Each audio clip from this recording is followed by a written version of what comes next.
Ku jambak rambut gundik dan ku usir mertua biadab. Lalu ku sengsarakan suami dengan caraku.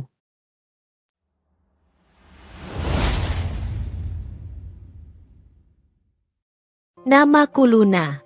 Orang bilang, aku wanita yang beruntung karena menikah dengan pria sebaik Jonathan. Seorang arsitek muda, tampan, berpendidikan, dan berasal dari keluarga terpandang. Setidaknya, begitu pandangan orang luar yang melihat kehidupan kami dari jauh. Padahal, di balik semua itu, aku hanyalah perempuan sederhana yang pernah bermimpi bisa membangun rumah tangga penuh cinta dan ketenangan. Aku mengenal Jonathan 5 tahun lalu, saat aku bekerja di perusahaan interior tempat ia menjadi konsultan desain. Kami sering bekerja sama dalam proyek. Dia sabar, teliti, dan memiliki caranya sendiri membuatku merasa dihargai. Jonathan bukan tipe lelaki yang banyak bicara, tapi ketika dia menatap, aku tahu dia tulus. Dari tatapan itulah kisah kami dimulai. Setelah 2 tahun berpacaran, kami menikah. Pernikahan sederhana, dihadiri keluarga dan teman dekat. Saat aku berdiri di depan altar dengan gaun putih, aku merasa dunia begitu indah. Jonathan menggenggam tanganku dan berbisik, "Aku janji akan selalu menjagamu, Luna." Kalimat itu menempel kuat di ingatanku, seperti doa yang kupegang setiap kali badai datang. Setelah menikah, kami tinggal di rumah yang cukup besar di kawasan pinggiran kota.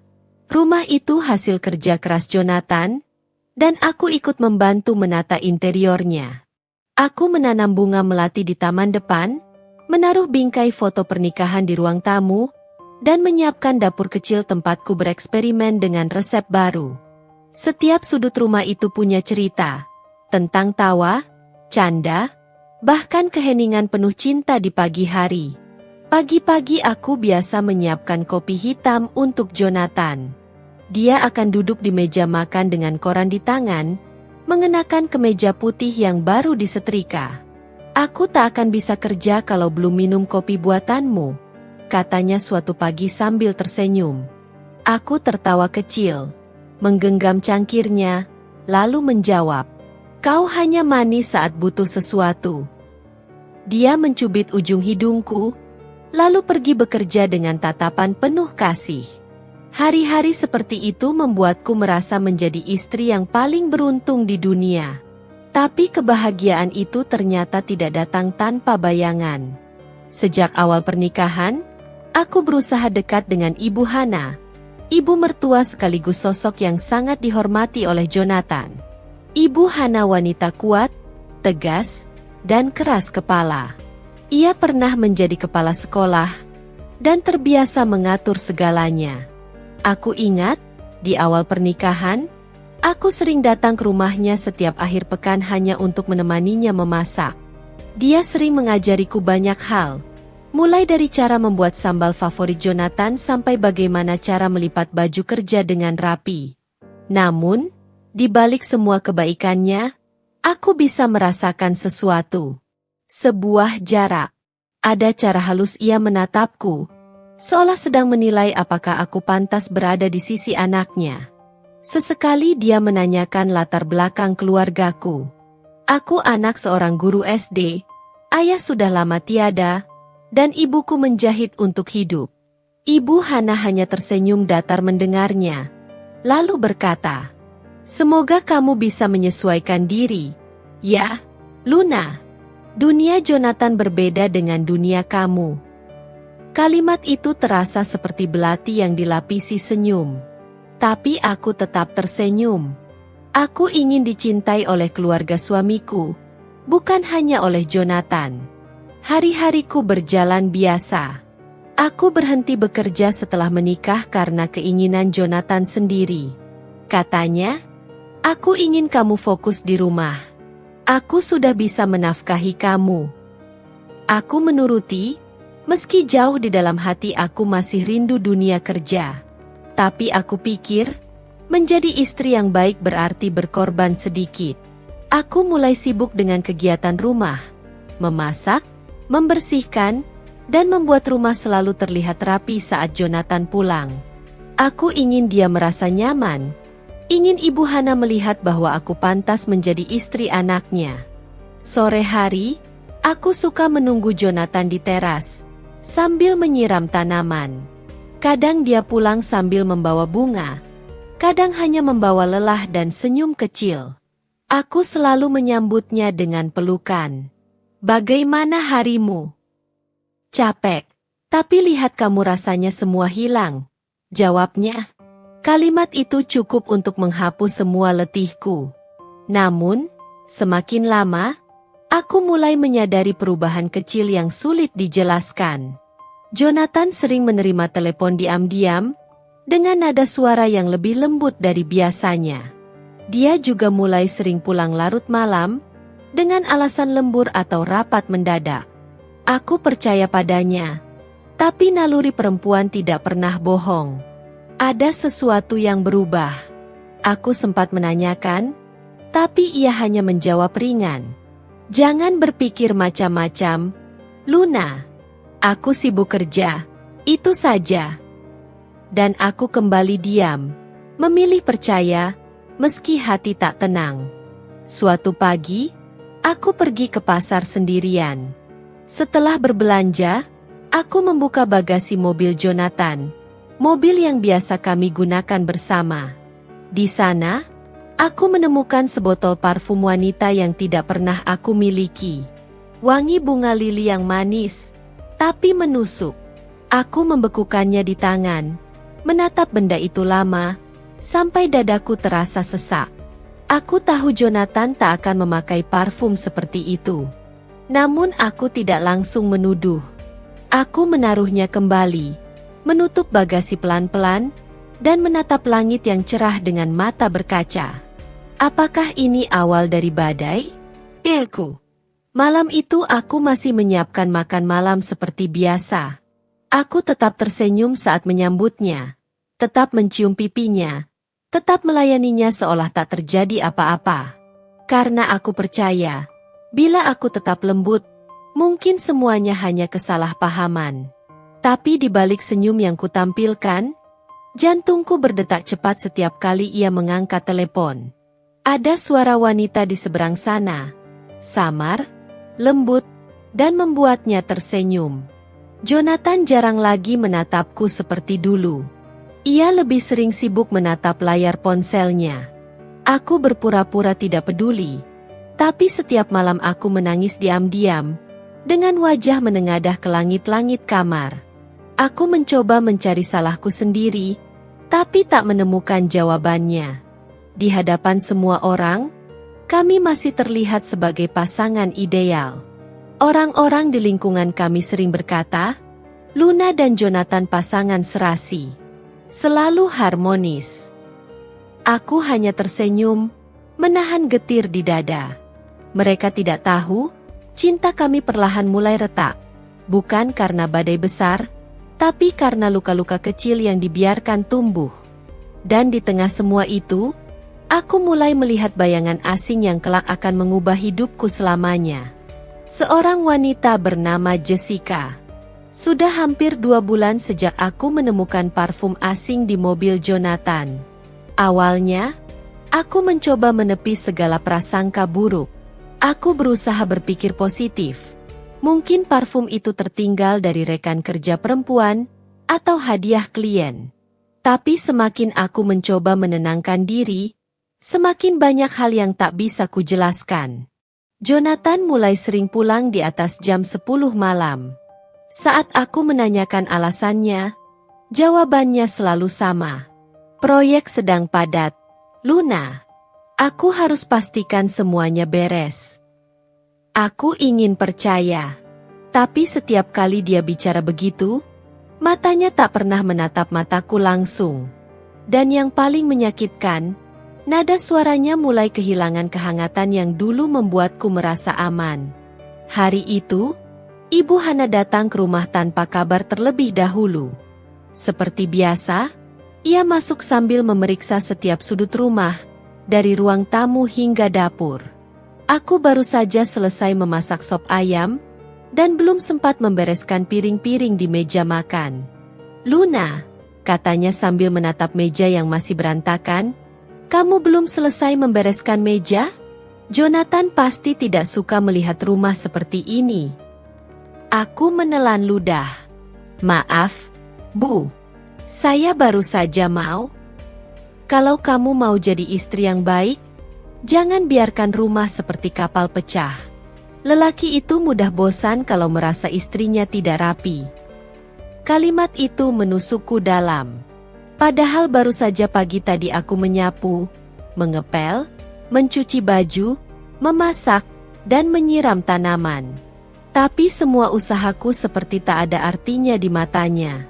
Aku tersenyum kecil, menunduk hormat, mencoba menahan diri. "Akan saya bereskan, Bu." Ibu Hana hanya mengangguk dingin, lalu duduk di ruang tamu sambil memainkan ponselnya. Tak lama kemudian, Jonathan pulang. Begitu melihat ibunya, wajah Jonathan langsung berubah hangat. "Mama, kok nggak bilang mau datang?" "Ah, masa harus izin dulu sama menantu, Nak?" jawab Ibu Hana dengan nada menggoda. Aku hanya bisa tersenyum tipis dari dapur. Jonathan bahkan tak sempat menyapaku, padahal aku sudah menyiapkan makanan kesukaannya. Ia malah sibuk menanyakan apakah ibunya sudah makan, apakah mau teh hangat, bahkan menawarkan pijatan di bahu. Dalam hatiku, ada sesuatu yang perlahan retak. Aku bukan cemburu, tapi rasanya seperti menjadi orang asing di rumah sendiri. Malam itu, setelah Ibu Hana pulang, aku mencoba berbicara pada Jonathan. "Mas, kenapa belakangan Mama sering datang tanpa kabar?" tanyaku hati-hati. Jonathan yang sedang duduk menonton berita hanya menjawab singkat. "Ya biarin aja. Dia ibuku, kan?" "Tentu, aku tahu. Tapi, kadang Mama suka menegur hal-hal kecil yang sebenarnya sudah aku lakukan. Aku takut salah paham, Mas." Jonathan menghela napas. "Luna, Mama cuma mau bantu. Jangan terlalu sensitif. Ya, kamu itu harus bisa menyesuaikan diri. Dia cuma perhatian." Aku diam. Seketika aku merasa kecil, seperti anak kecil yang ditegur karena hal sepele. Aku tidak mau memperpanjang, jadi aku memilih menarik napas panjang dan menahan air mata. Hari demi hari berjalan dengan ritme yang semakin aneh. Ibu Hana datang semakin sering, dan setiap kali datang, selalu ada kritik. Kadang soal masakanku yang katanya terlalu hambar. Kadang tentang caraku berpakaian yang dinilai tidak seperti istri pejabat perusahaan. Dan yang paling sering, tentang kenapa aku belum juga hamil. "Sudah 2 tahun menikah. Kok belum juga isi? Kamu sudah periksa belum? Jangan-jangan kamu yang bermasalah," katanya suatu sore. Aku tersenyum getir, menjawab dengan lembut. "Kami sudah periksa, Bu. Dokter bilang tidak ada masalah, mungkin belum waktunya." Ya kalau belum waktunya, siapa tahu Jonathan jodohnya nanti memang sama yang lain," katanya enteng sambil menyeruput tehnya. Aku kaget. Mataku membulat. Tapi Ibu Hana tersenyum seolah tak sadar baru saja mengiris hatiku. Kata-katanya seperti racun yang menetes pelan ke dalam pikiranku. Malam itu aku menangis lagi.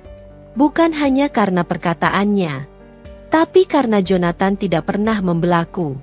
Bahkan saat aku bercerita, ia hanya berkata, "Mama memang suka bicara begitu. Jangan dimasukkan ke hati." Tapi bagaimana bisa tidak masuk ke hati?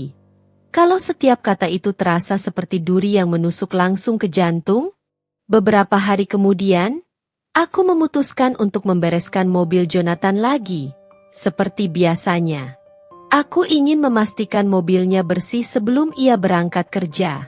Saat itulah aku melihat sesuatu yang membuat jantungku berhenti berdetak sesaat. Di jok belakang, ada bungkus tisu beraroma wanita, dan sebuah lipstik berwarna merah muda. Lipstik itu tidak pernah aku miliki. Tanganku bergetar saat mengambilnya. Ada inisial huruf J kecil di bagian bawahnya. Aku menggenggamnya erat. Tiba-tiba, semua puzzle mulai menyatu di kepalaku. Parfum di bagasi, telepon malam-malam, lembur yang tak masuk akal, dan sikap Jonathan yang makin dingin. Namun aku tidak langsung menuduh.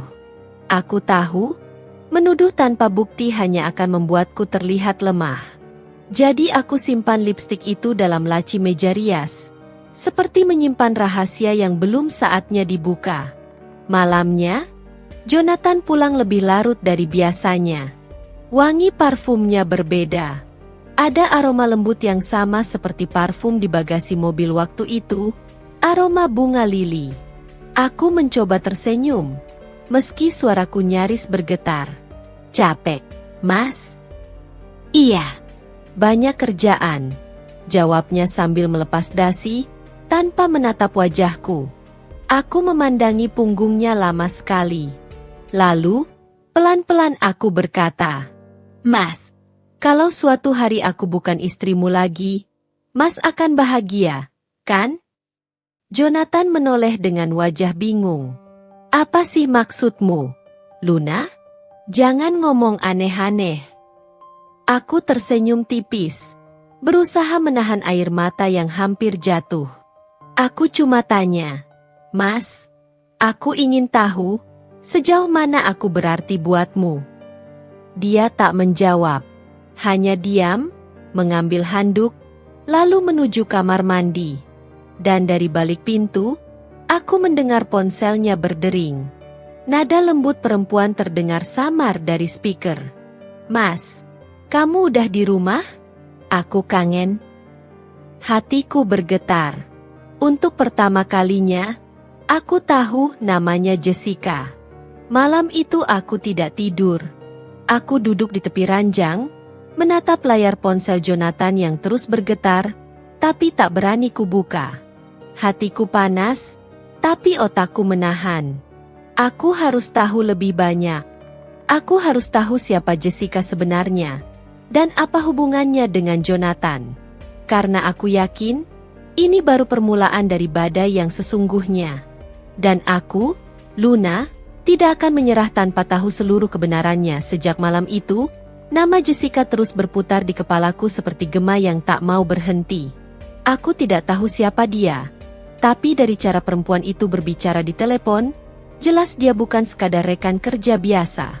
Nada suaranya lembut, genit, dan terlalu manja untuk seseorang yang berbicara dengan pria beristri. Aku tidak langsung melabrak Jonathan. Aku tahu, kalau aku bertindak gegabah, semua akan berakhir dengan pertengkaran yang tidak berguna. Aku memilih diam. Diam yang bukan berarti pasrah, tapi diam yang penuh perhitungan. Aku mulai memperhatikan gerak-gerik Jonathan, setiap jam pulangnya, setiap nada suaranya, bahkan setiap pesan di ponselnya yang kini mulai dikunci dengan pola. Suatu pagi, aku sengaja mengantar bekal ke kantor Jonathan. Sudah lama aku tidak melakukan itu. Aku ingin tahu, apakah kehadiranku masih berarti di tempat yang dulu jadi saksi awal pertemuan kami. Sampai di depan gedung kantor, aku disambut resepsionis baru. Setelah menghubungi lantai tempat Jonathan bekerja, dia tersenyum sopan. Silakan naik, Bu. Tapi Pak Jonathan sedang rapat. Mungkin sebentar lagi selesai. Aku mengangguk dan naik dengan lift, membawa kotak makan berisi nasi dan ayam teriyaki kesukaan Jonathan. Ketika pintu lift terbuka, aku mendengar suara tawa perempuan dari arah ruang rapat. Tawa yang ringan tapi mengandung sesuatu yang membuat dadaku menegang. Aku berjalan perlahan ke arah sumber suara. Dari balik kaca buram ruang rapat, aku melihat Jonathan duduk di kursi, berhadapan dengan seorang perempuan muda berambut panjang bergelombang. Dia mengenakan blus putih ketat dan rok pensil hitam. Wajahnya manis, penuh percaya diri, dan cara dia menatap Jonathan membuatku menggigil. Itu pasti dia, Jessica. Mereka terlihat akrab. Jessica mencondongkan tubuhnya ke arah Jonathan sambil menunjukkan sesuatu di laptop. Tapi terlalu dekat. Jauh lebih dekat dari jarak profesional antara atasan dan bawahan. Dan Jonathan? Dia tersenyum. Senyum yang sama seperti dulu saat dia menatapku di awal pernikahan kami. Tanganku menggenggam kotak bekal erat-erat sampai hampir jatuh. Aku menelan air mata yang mulai mendesak keluar. Aku ingin masuk, ingin menegur, ingin berteriak, tapi tubuhku kaku. Aku memilih berbalik. Namun sebelum aku sempat pergi, Jessica tiba-tiba membuka pintu ruang rapat. Dia kaget melihatku berdiri di depan pintu, tapi senyumnya langsung pulih. Senyum yang palsu tapi tajam. Oh, ini pasti Ibu Luna ya? Saya Jessica, sekretarisnya Pak Jonathan. Tangannya terulur, seolah ingin menunjukkan sopan santun, tapi tatapannya menusuk. Aku tersenyum pelan, menyambut tangannya. Iya, saya istrinya Jonathan. Tadi lewat, sekalian antar makan siang. Wah, perhatian sekali, Bu. Jarang ada istri yang masih sempat nganterin makanan di jam kerja. Kalimatnya terdengar seperti pujian, tapi aku bisa mendengar nada ejekan halus di baliknya. Sementara Jonathan berdiri di belakangnya, wajahnya berubah canggung. Luna, kamu gak perlu repot-repot kesini. Aku lagi sibuk banget, katanya pelan. Aku tahu, jawabku tenang. Makanya aku bawakan makanan biar kamu gak kelaparan. Aku menatap Jessica sekilas, lalu meletakkan kotak bekal itu di meja. Silakan dimakan, Mas. Jangan sampai perut kosong, nanti sakit. Setelah itu aku tersenyum sopan dan berjalan pergi tanpa menoleh lagi. Tapi di setiap langkahku menuju lift, aku merasa telinga ini masih bisa mendengar suara Jessica tertawa kecil di belakangku. Dan di detik itu, aku tahu, perang batin ini baru saja dimulai malamnya. Aku menunggu Jonathan pulang. Aku ingin melihat bagaimana reaksi wajahnya setelah pertemuan siang tadi. Namun saat dia masuk rumah, dia malah langsung ke kamar tanpa bicara. Wangi parfumnya lagi-lagi bukan wangi yang biasa. Aroma bunga lili itu kini seolah mengejekku setiap kali ia lewat di hadapanku. Aku menyusul ke kamar, duduk di tepi ranjang. Mas, panggilku pelan. Apa? Jawabnya tanpa menoleh. Aku tadi ke kantor. Ketemu Jessica. Jonathan mendadak diam. Oh, ya? Terus kenapa? Nggak apa-apa. Cuma mau bilang dia cantik. Ya. Jonathan menoleh cepat, menatapku dengan ekspresi waspada. Luna, jangan mulai dengan tuduhan. Jessica cuma sekretarisku. Itu aja. Aku nggak nuduh apa-apa, jawabku pelan, menatap matanya yang mulai menghindar. Aku cuma bilang dia cantik. Dan, aku paham kenapa kamu betah di kantor. Dia mendengus, lalu berjalan keluar kamar. Aku tetap duduk diam, memandangi pintu yang tertutup.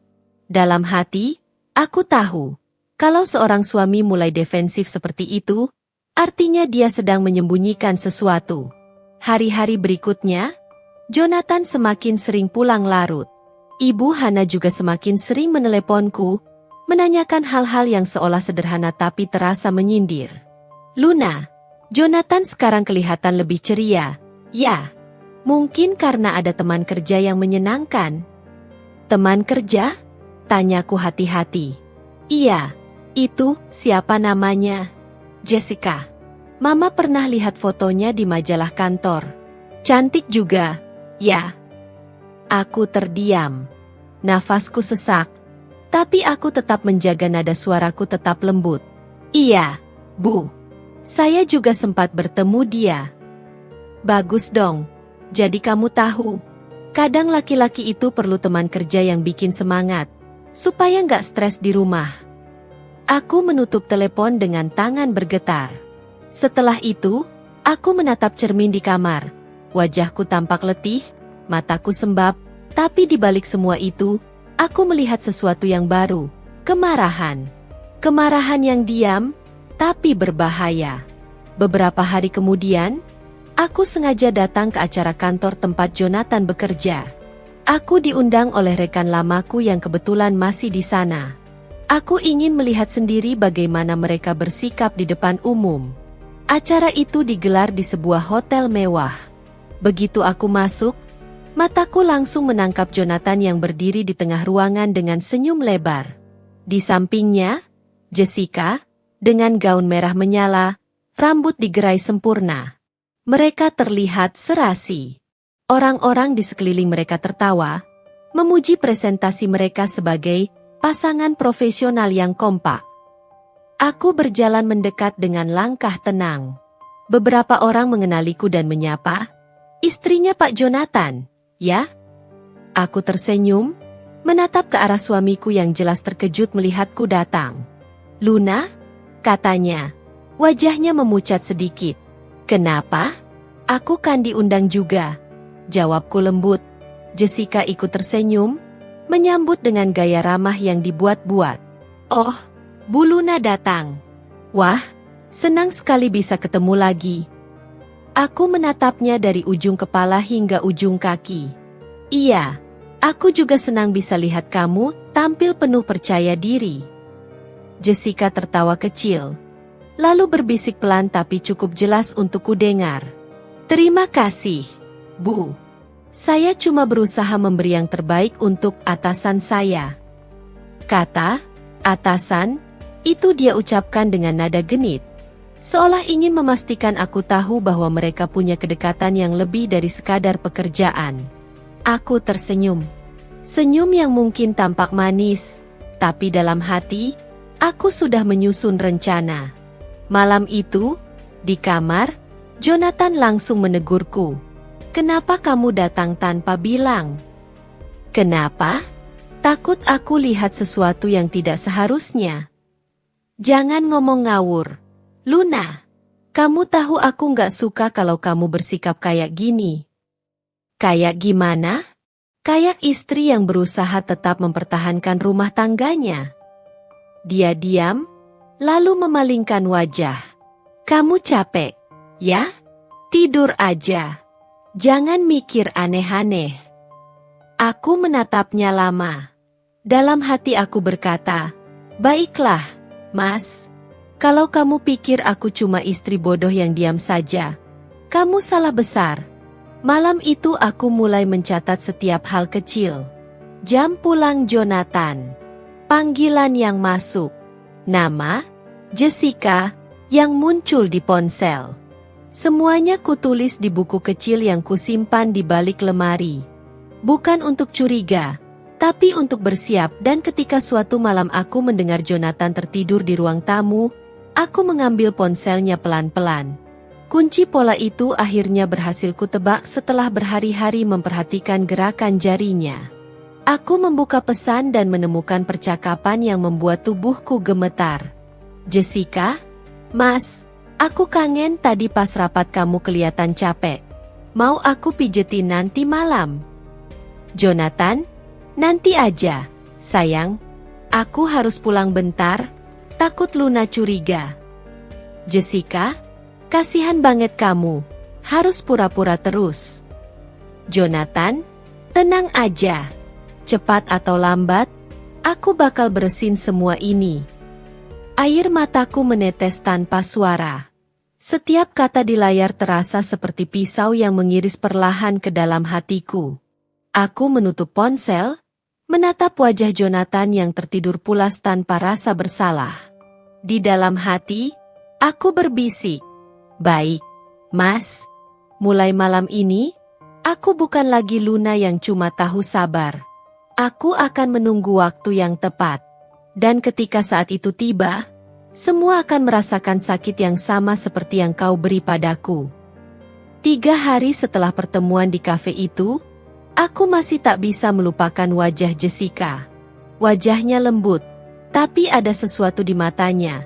Sesuatu yang sinis, menyala licik di balik senyum ramah yang dibuat-buat.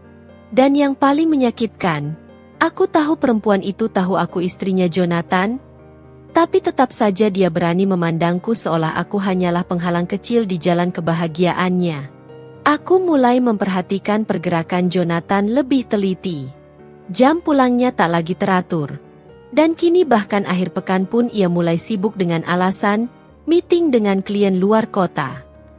Namun yang membuatku semakin curiga, setiap kali ia berangkat, aroma parfum bunga lili itu selalu melekat di tubuhnya. Aroma khas Jessica. Suatu sore, aku duduk di ruang tamu sambil menatap jam dinding. Pukul 8 malam, Jonathan belum juga pulang. Aku mencoba meneleponnya, tapi tak diangkat. Sekitar pukul 9 lewat, pesan dari nomor tak dikenal masuk ke ponselku. Isinya singkat. Kalau kamu mau tahu di mana suamimu, datanglah ke restoran The Fleur malam ini. Jangan bawa siapapun. Aku terdiam lama. Hatiku berdebar kencang. Rasa takut dan penasaran berbaur jadi satu. Aku tahu tempat itu, restoran elegan di pusat kota, sering dijadikan tempat kencan atau makan malam romantis. Kupandangi cermin sebelum berangkat. Kali ini aku tidak ingin terlihat seperti istri yang patah hati. Aku ingin Jonathan melihat bahwa aku masih perempuan yang sama, perempuan yang dulu ia banggakan. Aku memakai gaun putih gading, menyanggul rambutku, dan berdiri tegak di depan kaca. Meski mataku sembab karena kurang tidur, aku mencoba tersenyum kecil. Aku harus kuat. Malam ini, aku harus melihat kebenaran dengan mataku sendiri. Restoran itu ramai, tapi di sudut ruangan, aku langsung mengenali siluet tubuh Jonathan. Dia duduk berhadapan dengan Jessica. Perempuan itu mengenakan gaun merah menyala, rambutnya terurai, dan tangannya dengan berani menyentuh punggung tangan Jonathan. Mereka tertawa kecil, seolah dunia hanya milik mereka berdua. Aku menahan napas. Ada rasa panas yang menjalar dari dadaku sampai ke ujung jari. Aku berdiri di ambang pintu, menatap mereka lama. Satu pelayan mendekat, menanyakan apakah aku ingin duduk. Aku menggeleng, hanya berbisik pelan. Tidak, terima kasih. Aku tidak ingin membuat keributan.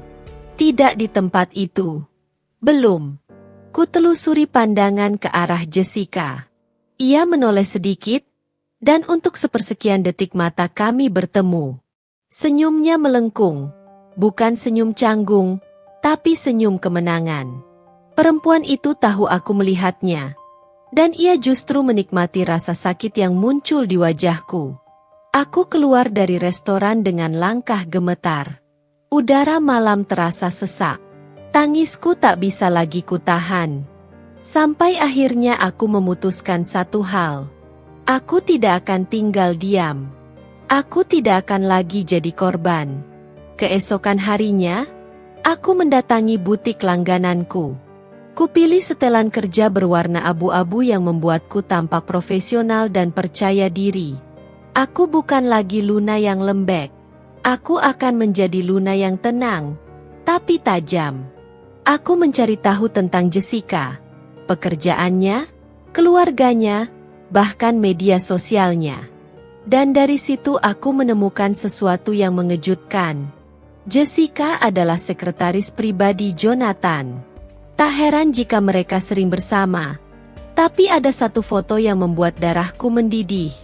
Foto mereka berdua di hotel saat menghadiri acara perusahaan dengan keterangan kerja keras bersama bos yang luar biasa. Di kolom komentar, teman-teman Jessica menggoda mereka seperti pasangan. Dan yang membuatku hampir melempar ponselku, Jonathan memberi emoji hati di bawah komentar itu. Sore itu, Jonathan pulang seperti biasa. Aku menyambutnya dengan senyum ramah, seolah tak tahu apa-apa. Mas capek? Aku buatkan teh, ya? Iya, terima kasih, sayang, katanya tanpa curiga. Aku duduk di sampingnya, lalu mulai berbicara dengan nada lembut. Mas, minggu depan perusahaan ada acara lagi, kan? Jonathan menatapku kaget. Kok tahu? Aku tersenyum samar. Aku lihat undangan di tas kerja Mas. Ia terdiam sejenak, lalu mengangguk. Iya. Acara internal aja. Gak penting.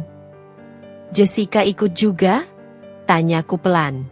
Pertanyaan itu membuatnya menoleh tajam. Seolah aku baru menamparnya. Kamu kenapa sih, Luna? Selalu curiga sama Jessica. Dia cuma sekretarisku. Aku menatap matanya dalam-dalam, menahan air mata yang mulai menggenang. Kalau dia cuma sekretaris, kenapa Mas memegang tangannya di restoran semalam? Jonathan terperanjat. Wajahnya memucat. Kamu ngikutin aku? Aku cuma ingin tahu kebenaran, jawabku dingin. Dan sekarang aku sudah tahu. Ia bangkit, membanting gelas teh ke meja hingga airnya tumpah. Kamu jangan mulai drama, Luna. Aku berdiri, membalas dengan nada tenang tapi menusuk.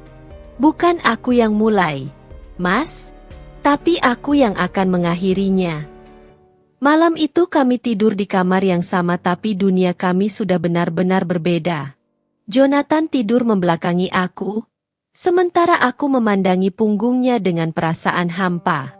Aku sadar, cinta saja tak cukup melawan pengkhianatan. Dan di luar sana, Jessica pasti sedang tersenyum puas, mengira telah memenangkan pertarungan ini. Tapi dia salah besar. Karena aku, Luna, belum benar-benar jatuh. Aku baru saja belajar bagaimana berdiri dengan kepala tegak. Dan jika mereka ingin bermain api, aku akan jadi bara yang membuat mereka menyesal seumur hidup. Sejak malam pertengkaran itu, suasana rumah menjadi dingin seperti kuburan. Jonathan nyaris tak bicara padaku. Kami makan dalam diam, tidur dalam diam, bahkan bertemu pun hanya sekadar tatap tanpa arti. Aku tahu, ia menahan sesuatu. Rasa bersalah mungkin, atau mungkin juga amarah karena rahasianya mulai terungkap. Tapi aku tidak lagi memohon, tidak lagi mencoba menjelaskan. Kini aku memilih diam, dan mengamati dari jauh. Namun, ketenangan itu tak bertahan lama. Karena setelah beberapa hari, Ibu Hana datang lagi. Dan kali ini, kedatangannya membawa badai baru. Pagi itu aku sedang menyapu halaman ketika suara mobil mewah berhenti di depan pagar. Dari dalamnya keluar Ibu Hana, dengan langkah mantap dan wajah yang tampak lebih berkuasa dari biasanya. Tangannya menenteng tas bermerek, dan dari cara dia memandangku, aku tahu ada sesuatu yang ingin dia tunjukkan.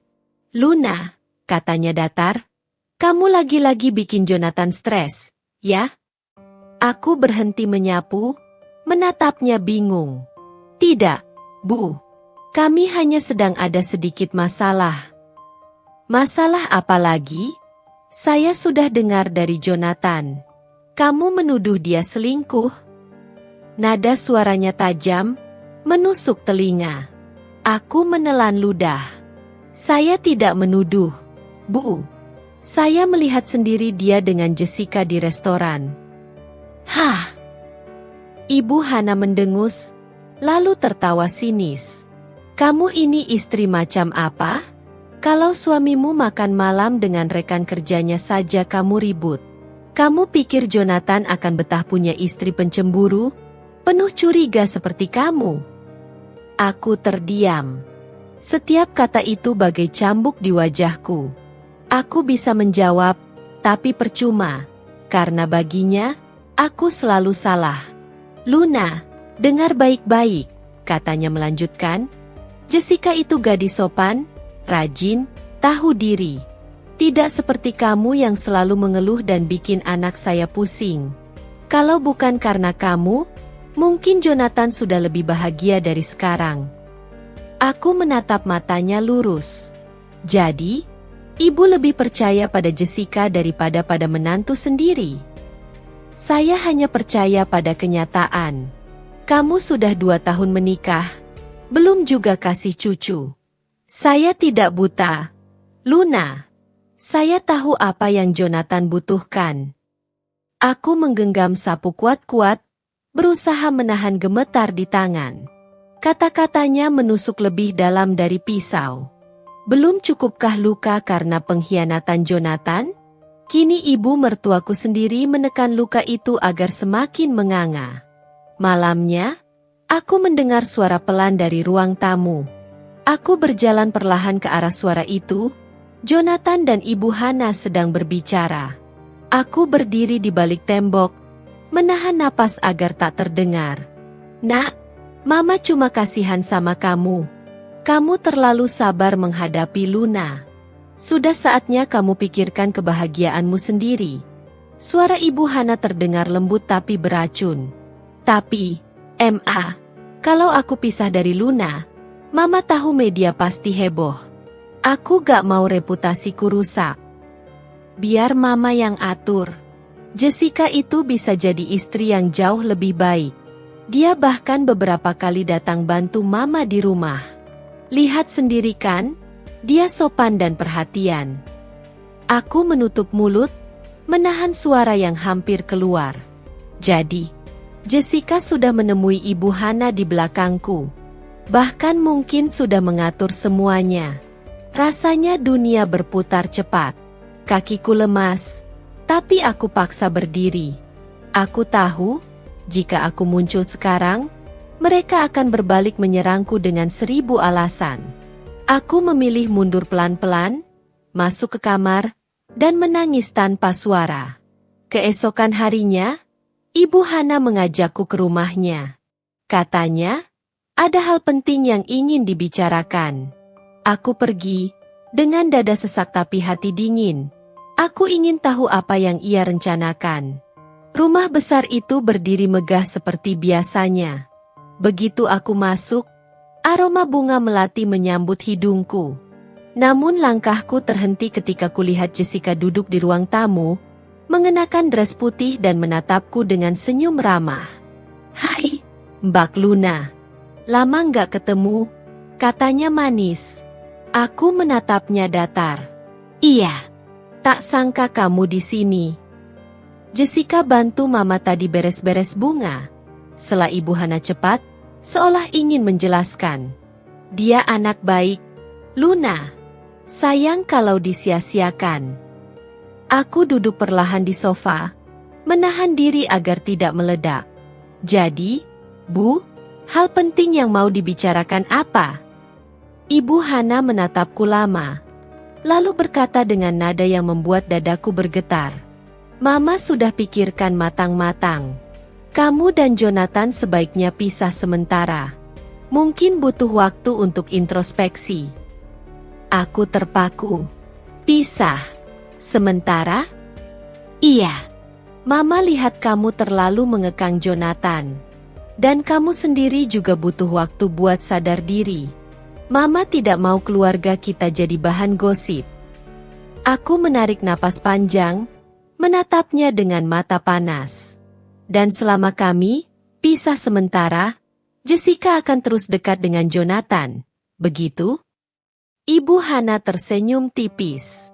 "Kalau itu membuat Jonathan tenang, kenapa tidak?" Aku berdiri perlahan. Tanganku mengepal, tapi aku menahan amarah yang hampir meledak. Mataku menatap Jessica tajam, sementara ia hanya tersenyum penuh kemenangan. "Tenang saja, Mbak Luna," katanya lembut tapi menghina.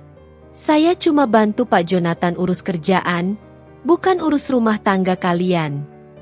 Aku mendekatinya. Senyumku dingin.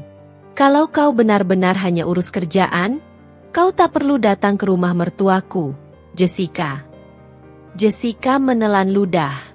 Wajahnya berubah sedikit tegang, tapi Ibu Hana cepat menengahi. "Cukup, Luna.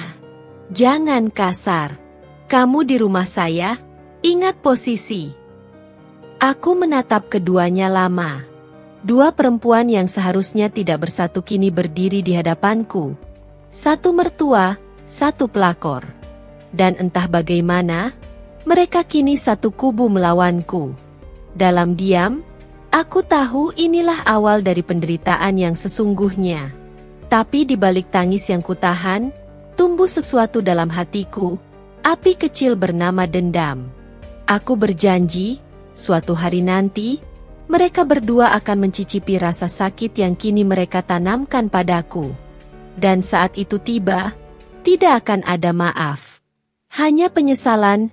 Hari-hari setelah pertemuan di rumah Ibu Hana terasa seperti neraka yang berjalan pelan. Jonathan semakin jarang pulang. Teleponku jarang diangkat. Pesanku sering diabaikan. Setiap kali kutanya, jawabannya hanya satu kalimat dingin. Aku sibuk. Luna, jangan ganggu aku terus. Aku menatap layar ponsel yang sunyi itu lama. Bukan karena aku masih berharap dia membalas, tapi karena aku benar-benar tak mengerti. Bagaimana seseorang yang dulu bersumpah akan menjagaku, bisa berubah secepat itu? Aku masih ingat malam-malam ketika dia memelukku erat sambil berjanji. Aku nggak akan biarin siapapun nyakitin kamu. Ironisnya, kini dia sendiri yang menusukku paling dalam. Suatu pagi, aku dikejutkan oleh kedatangan dua orang yang tak kukenal. Mereka mengenakan seragam hitam formal dan membawa map tebal. Salah satu dari mereka bertanya sopan, "Apakah benar ini rumah Ibu Luna?" Aku mengangguk, walau jantungku mulai berdegup kencang. Kami dari pihak legal perusahaan PT Jason Corp. Kami ingin menyampaikan surat resmi dari Tuan Jonathan. Tanganku bergetar saat menerima amplop putih itu. Begitu ku buka, mataku langsung menangkap kalimat yang membuat seluruh tubuhku membeku. Surat permohonan pisah sementara antara Jonathan Wibawa dan Luna Rahma. Aku terdiam, napas tercekat. Sementara dua orang itu menunduk sopan, lalu berpamitan dengan singkat. Setelah mereka pergi, aku duduk di lantai. Amplop itu kutatap lama, sampai air mataku jatuh satu persatu ke atas tulisan hitam di kertas itu.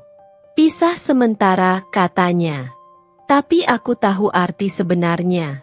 Ini hanyalah cara halus untuk mengatakan aku sudah tak dibutuhkan lagi.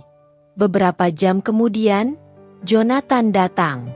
Untuk pertama kalinya setelah seminggu tak pulang.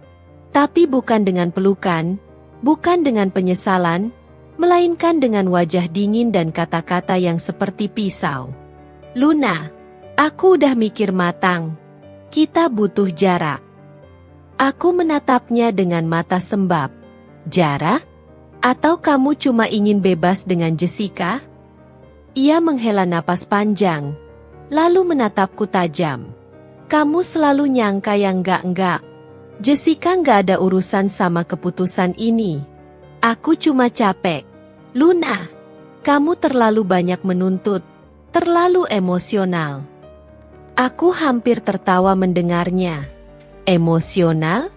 Aku cuma minta perhatian dari suamiku sendiri. Apa itu salah? Kamu nggak pernah puas. Luna, kamu pikir cinta cukup buat jaga hubungan? Aku butuh kedamaian, bukan pertengkaran setiap hari. Aku menatapnya tajam, tapi bibirku bergetar. "Kedamaian yang kamu maksud itu Jessica, kan?" Ia diam, tidak membantah. Dan keheningan itu justru menjadi pengakuan paling jujur. Malam itu, Jonathan berkemas. Aku hanya bisa berdiri di ambang pintu kamar, melihat dia memasukkan kemeja, jas, dan parfum kesukaannya ke dalam koper. Aku ingin berteriak, ingin memohon agar dia tinggal, tapi suaraku tertahan di tenggorokan. Sampai akhirnya aku berkata pelan, "Mas, aku nggak minta banyak. Aku cuma pengen tahu, selama ini aku kurang apa?" Jonathan berhenti, menatapku dari balik bahu. "Kamu nggak salah, Luna. Tapi aku juga nggak salah. Kadang dua orang yang baik cuma nggak cocok lagi." Lalu ia menutup koper, dan tanpa menatapku lagi, keluar dari kamar. Aku hanya bisa menatap punggungnya yang menjauh. Dan saat suara pintu depan tertutup, aku merasa seperti seluruh udara di rumah itu ikut hilang bersamanya. 2 hari setelah kepergian Jonathan, aku menerima kabar dari tetangga. Mereka melihat Jonathan dan Jessica di sebuah apartemen mewah di kawasan Sudirman. Mereka tampak mesra, tertawa bersama di balkon. Aku tidak langsung bereaksi. Aku hanya menatap langit sore dari jendela rumah, memeluk tubuhku sendiri. Ada rasa hampa yang sulit dijelaskan. Bukan lagi marah, bukan lagi cemburu. Yang tersisa hanya kebisuan panjang dari hati yang pecah perlahan. Tapi kemudian aku berpikir, jika Jonathan bisa meninggalkanku semudah itu, berarti cinta yang ia bangun selama ini hanyalah topeng. Dan aku, yang sudah terlalu percaya, harus menanggung akibatnya. Beberapa minggu berlalu. Ibu Hana semakin sering datang. Bukan untuk menenangkanku, tapi justru untuk menambah luka. Luna, kamu itu harus tahu diri. Jangan bikin anak saya merasa bersalah. Dia butuh ruang. Ruang? Aku menatapnya tajam. Atau kamu senang karena akhirnya dia bisa bebas dari aku? Terserah kamu mau bilang apa. Tapi jangan salahkan siapapun kalau nanti Jonathan pilih yang lebih bisa bikin dia bahagia. Aku menatap perempuan itu dalam-dalam. Bahagia yang ibu maksud itu Jessica, kan? Kalaupun iya, apa salahnya? Lebih baik punya menantu seperti Jessica daripada kamu, yang cuma tahu mengeluh. Kata-katanya membuat darahku mendidih. Aku ingin berteriak, ingin melawan, tapi aku tahu, dia menikmati setiap reaksi emosionalku. Dan aku tidak akan memberinya kepuasan itu. Jadi aku hanya tersenyum dingin, menatapnya sambil berkata pelan, "Baik, Bu. Tapi ingat, roda itu berputar. Nanti, kalau waktunya tiba, saya pastikan ibu sendiri yang datang minta maaf pada saya." Ibu Hana tertawa kecil, meremehkan. "Minta maaf? Hahaha, kamu bermimpi. Luna, kamu bukan siapa-siapa lagi." Aku menatap punggungnya saat ia pergi. Di dalam dadaku, bara itu kembali menyala. Kali ini bukan karena cinta yang dikhianati, tapi karena harga diriku diinjak-injak.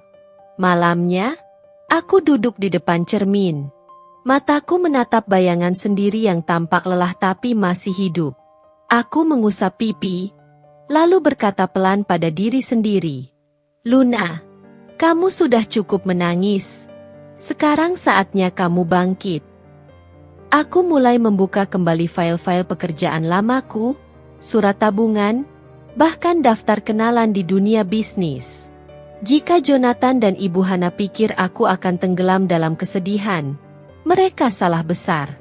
Aku akan bangkit, bukan hanya untuk membalas, tapi untuk menunjukkan bahwa aku bisa berdiri tanpa mereka. Hari berganti minggu, dan aku mulai menyusun langkah pertama. Aku tahu rahasia besar tentang perusahaan Jonathan.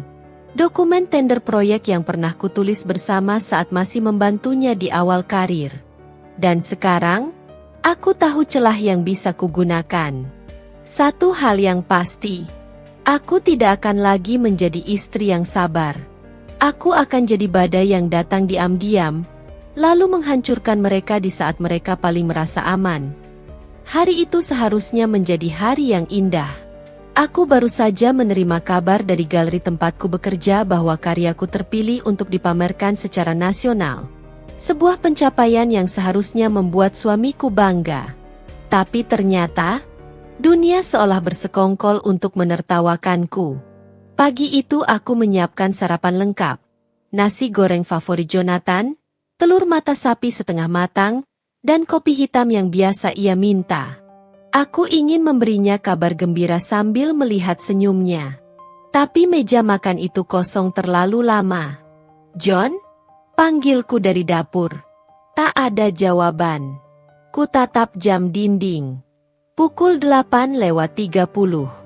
Biasanya jam segitu ia sudah siap berangkat kerja, atau minimal duduk menyesap kopi sambil membuka laptop. Tapi suasana rumah itu sunyi, terlalu sunyi. Aku berjalan ke kamar, dan saat itulah firasat burukku menjerit. Gorden jendela sedikit terbuka, dan di depan rumah kulihat mobil Jonathan terparkir.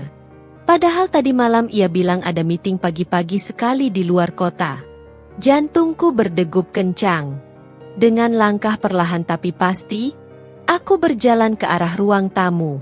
Suara samar dari lantai atas membuat kakiku berhenti. Suara perempuan, lirih tapi jelas. Tangan kiriku bergetar saat menggenggam pegangan tangga. Nafasku tercekat ketika suara itu berubah menjadi erangan kecil yang membuat darahku mendidih. Aku naik perlahan, menahan setiap langkah agar tak menimbulkan suara. Dari pintu kamar tamu yang sedikit terbuka, kulihat pemandangan yang membuat mataku panas. Jonathan dan Jessica, di ranjang yang seharusnya menjadi tempat tamu, terjerat dalam dosa mereka.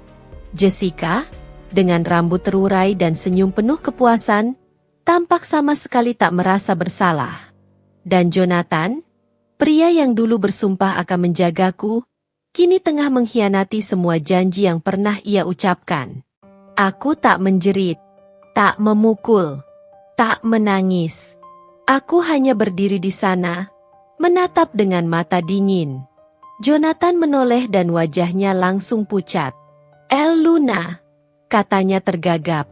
Jessica buru-buru menarik selimut, tapi aku sudah melangkah masuk dengan tatapan membunuh. Lanjutkan saja, kataku datar. Kalian sudah mulai, kan?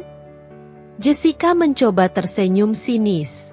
Luna, ini bukan seperti yang kamu pikir. Plah, tanganku melayang ke pipinya, keras, meninggalkan bekas merah yang langsung membara. Jangan berani-beraninya kamu panggil namaku seolah kita teman. Pelakor. Jonathan berdiri, hanya mengenakan celana panjangnya, mencoba menahan tubuhku. Tapi aku menepisnya kasar. Lepas, teriakku. Kamu pikir aku buta selama ini? Semua alasan lembur, semua perjalanan dinas, semua uang yang tiba-tiba hilang, semuanya demi dia, ya? Jonathan. Ia diam. Diam yang menegaskan segalanya. Aku menatap Jessica dengan mata basah tapi penuh api. Kamu pikir kamu menang karena bisa tidur dengannya? Kamu salah besar. Aku akan pastikan kamu dan dia menyesal telah menjatuhkan aku. Luna, perempuan yang kalian kira lemah. Jessica mendengus. Kalau memang dia mencintaiku, apa salahnya? Mungkin kamu yang gagal jadi istri. Dan saat itu, seluruh kesabaranku pecah. Aku menarik rambutnya hingga ia menjerit. Menjambaknya dengan seluruh amarah yang selama ini kutahan. Jonathan berusaha memisahkan kami, tapi aku sudah telanjur kehilangan kendali. Kau mau tahu rasanya merebut suami orang? Rasakan. Aku mendorong Jessica hingga ia terjatuh ke lantai. Air matanya bercampur dengan amarah. Jonathan berteriak, "Cukup, Luna. Kau keterlaluan." Aku menatapnya dengan senyum getir. Keterlaluan? Keterlaluan itu kamu, John. Aku mencintaimu, membelamu dari hinaan ibumu, dari semua fitnah yang diarahkan ke kita. Tapi ternyata kamu malah menikamku dari belakang. Tanganku gemetar, tapi suaraku tegas. Mulai hari ini, aku bukan lagi Luna yang kamu kenal. Aku akan membuat kalian berdua tahu betapa salahnya kalian telah mempermainkan perasaan seorang istri. Aku melangkah keluar dari kamar itu tanpa menoleh, meninggalkan dua manusia yang kini tahu bahwa badai sesungguhnya baru saja dimulai. Di bawah tangga, Ibu Hana berdiri dengan wajah marah, jelas sudah mendengar keributan tadi. Apa yang kau lakukan, Luna? Kau membuat rumah ini seperti pasar, katanya dengan nada tinggi. Aku menatapnya tajam. Rumah ini sudah seperti pasar sejak pelakor itu datang dan anak ibu menyambutnya dengan tangan terbuka. Jaga mulutmu, bentaknya. Aku tersenyum miring. Tenang saja, Bu. Aku akan menjaga mulutku. Tapi nanti, Bukan mulutku yang akan berbicara, melainkan tindakan. Dan percayalah, ibu akan menyesal pernah memandang rendah menantunya sendiri. Aku melangkah keluar rumah dengan kepala tegak.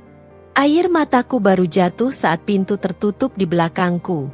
Tapi di balik tangis itu, tekadku sudah bulat.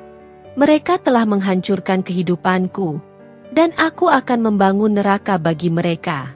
Ia bukan lagi istri sabar yang menunduk pada hinaan. Ia telah menjadi perempuan yang siap membalas.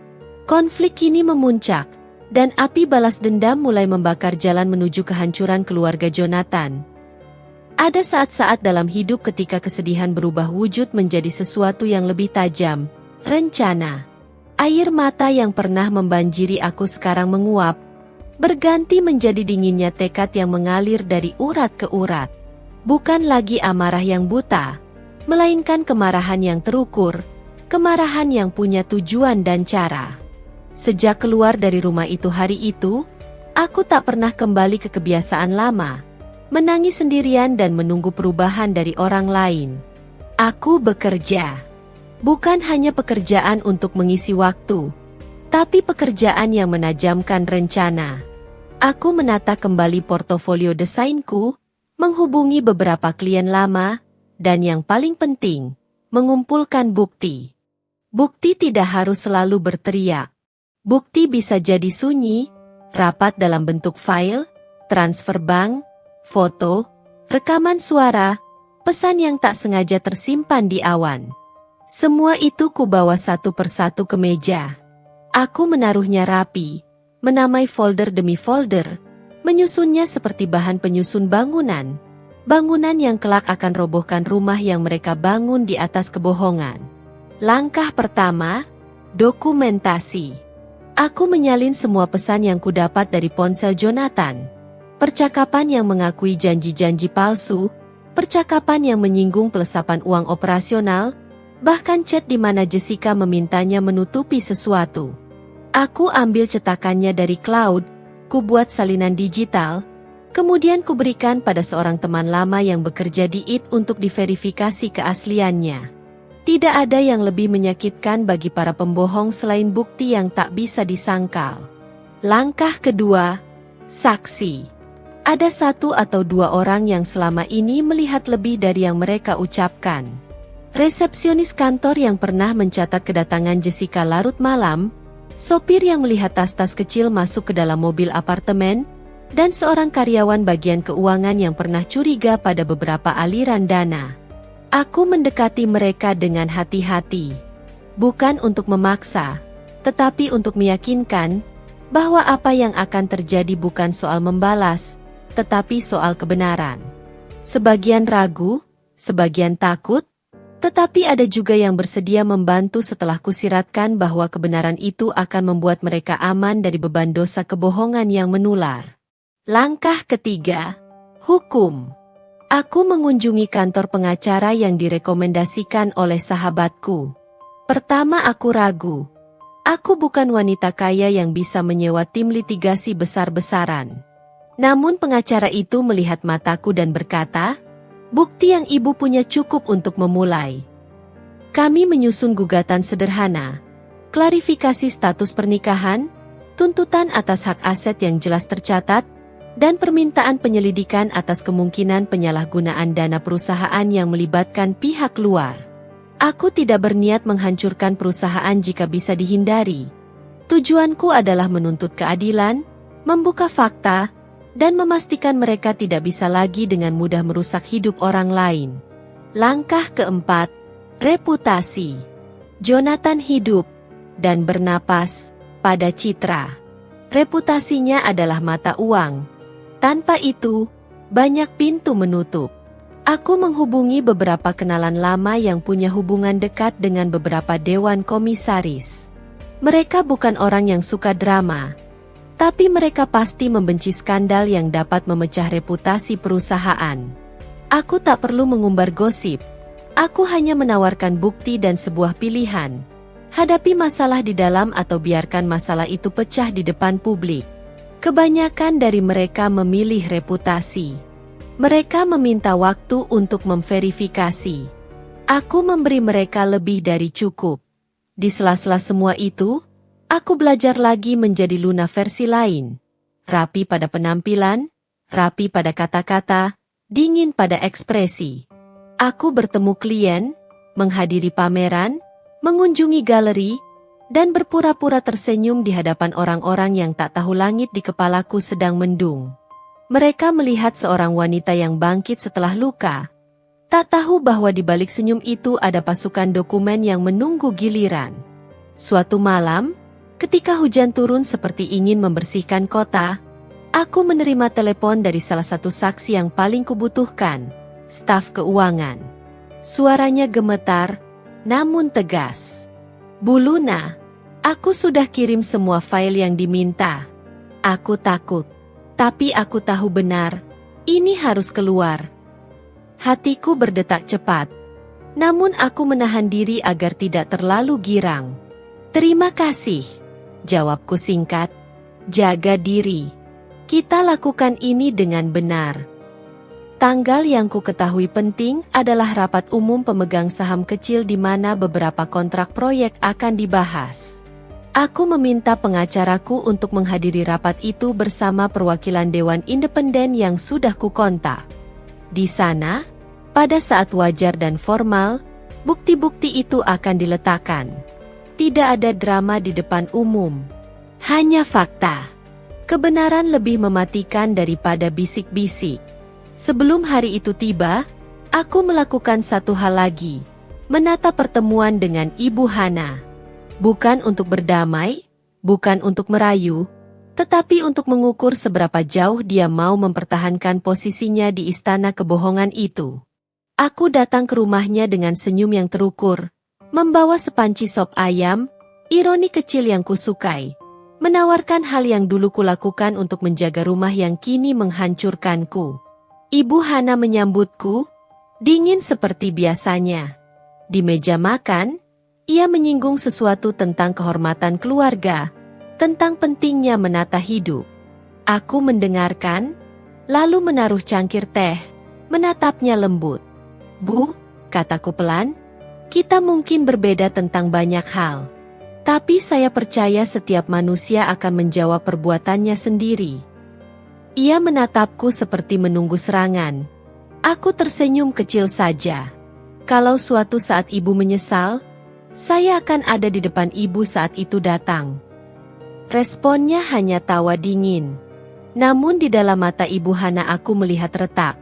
Sekilas, seperti kaca yang mulai pecah pelan. Entah hal itu kebetulan atau bukan, tapi aku menyimpan perasaan itu sebagai petunjuk. Retakan kecil bisa membuat bangunan runtuh. Hari H pun tiba. Rapat itu berlangsung di ruang konferensi mewah yang biasa dipakai dewan. Aku datang tidak sebagai istri, melainkan sebagai pemilik bukti. Pengacaraku duduk di sampingku, berdasi rapi, wajahnya tegas.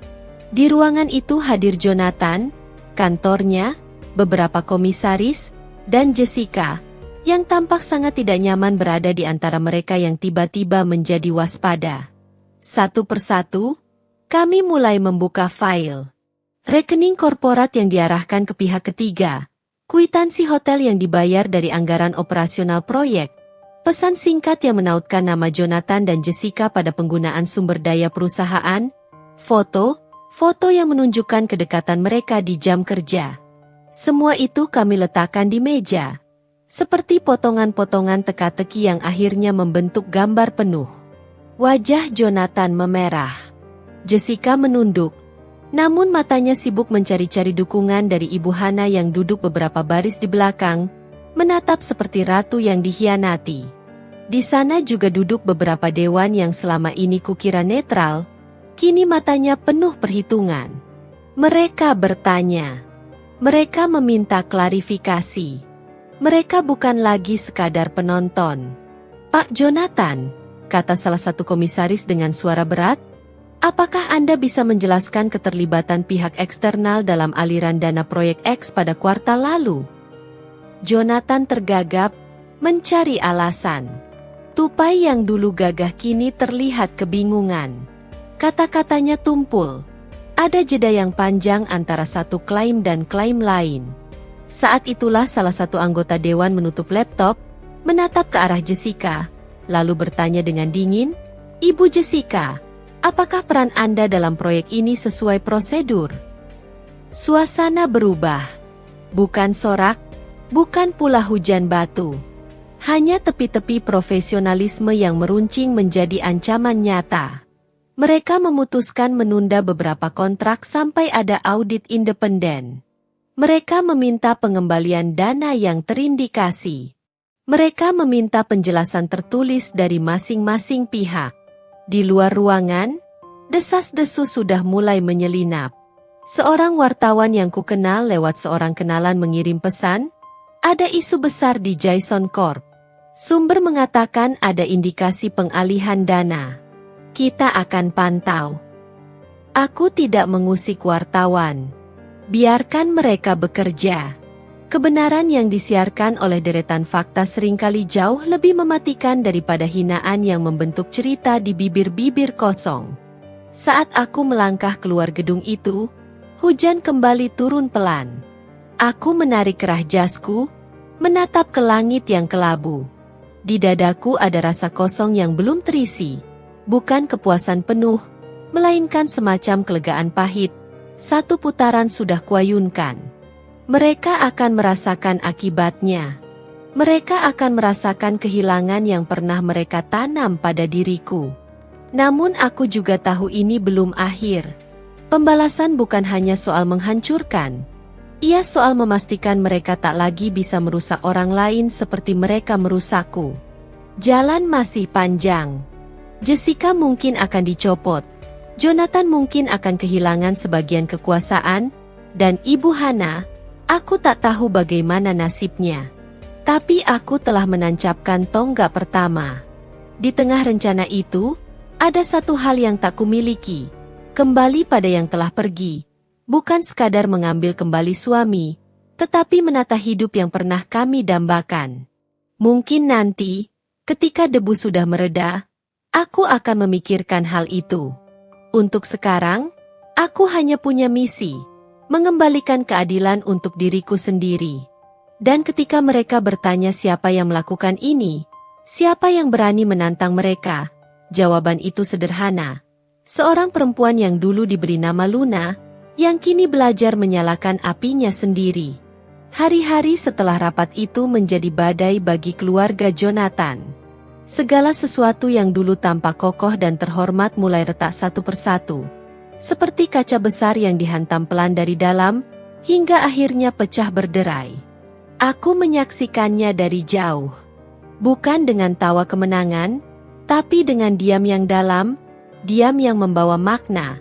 Inilah harga dari pengkhianatan yang mereka bangun bersama. Pagi itu, telepon dari pengacaraku datang. "Bu Luna," suaranya terdengar tenang tapi tegas, "audit sementara menunjukkan ada penyalahgunaan dana perusahaan. Pihak dewan sudah mulai bergerak. Ada indikasi bahwa Jonathan akan dicopot dari jabatannya." Aku menarik napas panjang. Kupandangi cangkir teh di tanganku. Uapnya masih mengepul, hangat, tapi tidak menenangkan. "Sudah waktunya," kataku lirih. Keadilan mulai berjalan. 2 minggu kemudian, berita itu resmi tersebar. Direktur Jason Corp diberhentikan sementara. Diduga terlibat penyelewengan dana dan skandal pribadi. Judulnya besar, terpampang di beberapa portal berita bisnis ternama. Namanya, yang dulu begitu disegani, kini menjadi bahan pembicaraan orang-orang kantor, klien, bahkan tetangga. Bukan hanya reputasi yang hancur, tetapi juga seluruh kehidupan yang dulu ia banggakan. Jessica, pelakor yang dulu menatapku sombong dengan mata penuh kemenangan, kini ikut terseret. Ia dipecat dari posisinya, dilarang memasuki gedung kantor, bahkan rekeningnya ikut diperiksa karena aliran dana mencurigakan. Dalam waktu kurang dari sebulan, ratu kecil itu berubah menjadi bayangan buram tanpa arah. Aku melihat foto mereka berdua dari salah satu artikel berita. Wajah Jonathan menunduk, rambutnya berantakan, sementara Jessica berusaha menutupi wajahnya dengan syal. Dulu mereka berdua adalah lambang kebanggaan palsu. Sekarang mereka menjadi simbol kehancuran. Sore itu, aku mendapat pesan singkat dari nomor yang masih kuhafal luar kepala. Jonathan, Luna, kita perlu bicara. Tolong, satu kali saja. Aku menatap layar ponsel itu lama. Setengah diriku ingin menghapus pesan itu, tapi setengah lainnya ingin tahu sejauh mana ia akan merendahkan diri. Aku membalas pendek. Aku, besok, kafe tempat biasa, pukul 4. Keesokan harinya, Jonathan datang. Ia bukan lagi pria gagah dengan jas mahal dan sepatu mengilap. Wajahnya tirus, matanya sayu, dan bajunya tampak seadanya. Saat ia melihatku, ia menunduk pelan. Untuk pertama kalinya sejak aku mengenalnya, pria itu kehilangan kesombongannya. Luna, suaranya pelan, nyaris bergetar. Aku hanya diam, menyesap kopi di depanku. Aku salah. Aku bodoh. Semua yang kamu katakan benar. Jessica, dia cuma memanfaatkan aku. Aku kehilangan semuanya. Luna, pekerjaan, uang, bahkan kepercayaan dari semua orang. Aku meletakkan cangkirku perlahan. Dan apa yang kamu mau dariku sekarang? Ia menatapku, matanya berkaca-kaca. Maaf. Aku minta maaf. Aku tahu tidak ada kata yang bisa memperbaiki semuanya. Tapi, aku sungguh menyesal. Aku tersenyum samar. Senyum yang dingin tapi bukan tanpa makna. Menyesal karena aku, atau karena kamu kehilangan segalanya? Ia diam. Tak ada jawaban. Hanya tatapan kosong yang membenarkan semuanya. Jonathan, kataku pelan, aku bukan lagi Luna yang kamu rendahkan di depan ibumu. Aku bukan istri yang kamu bentak dan kamu tuduh tidak pantas. Aku adalah perempuan yang kamu buat kuat dengan luka-lukamu sendiri. Ia menunduk. Luna, aku cuma ingin bicara satu hal lagi. Aku ingin kamu tahu, aku benar-benar kehilangan arah setelah kamu pergi. Aku menatapnya lama, menimbang. Lalu kucapkan kalimat yang bahkan membuat jantungku bergetar sendiri. John, kehilangan arah itu harga yang pantas kamu bayar untuk semua arah hidupku yang kamu rusak. Ia memejamkan mata, menahan air mata yang hampir jatuh. Kamu tidak tahu, aku bahkan diusir dari rumah. Ibu pun marah besar. Semua orang menjauhiku. Aku menarik napas. Oh, Ibu Hana? Dia sekarang tahu, kan? Siapa yang sebenarnya menghancurkan keluarga ini? Ia mengangguk pelan. Ibu jatuh sakit. Dia tidak bisa menerima kenyataan. Aku terdiam sejenak. Ada sedikit rasa iba, tapi segera ku tepis. Ibu Hana dulu menamparku dengan hinaan, menuduhku istri tak tahu diri. Sekarang dia harus menelan pil pahit dari tangan anak dan menantunya sendiri. Aku menatap Jonathan lagi, kali ini dengan tenang. John, dengar baik-baik. Aku sudah memaafkanmu, tapi bukan untuk kamu. Untuk diriku sendiri. Karena aku tidak mau terus terikat pada kenangan busuk itu. Ia menatapku dengan tatapan putus asa. Jadi, tidak ada kesempatan kedua. Aku tersenyum lembut. Kesempatan kedua hanya pantas untuk orang yang tidak menghancurkan yang pertama. Ia menunduk lagi.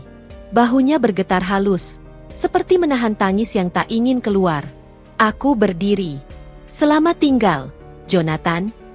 Langkahku meninggalkan meja itu ringan, tapi setiap langkah meninggalkan gema di dalam diriku. Gema dari masa lalu yang kini benar-benar kuputuskan. Beberapa hari kemudian, aku mendengar kabar bahwa Jonathan menjual mobilnya, apartemennya disita, dan Jessica pergi meninggalkannya setelah mengetahui ia bangkrut. Ironis, bukan? Pelakor yang dulu tertawa paling keras kini menjadi orang pertama yang lari saat kapal tenggelam. Ibu Hana juga dikabarkan jatuh sakit parah. Rumah besar mereka mulai sepi, pembantu satu persatu pergi, dan kabar kebangkrutan mereka menjadi bahan pembicaraan warga komplek.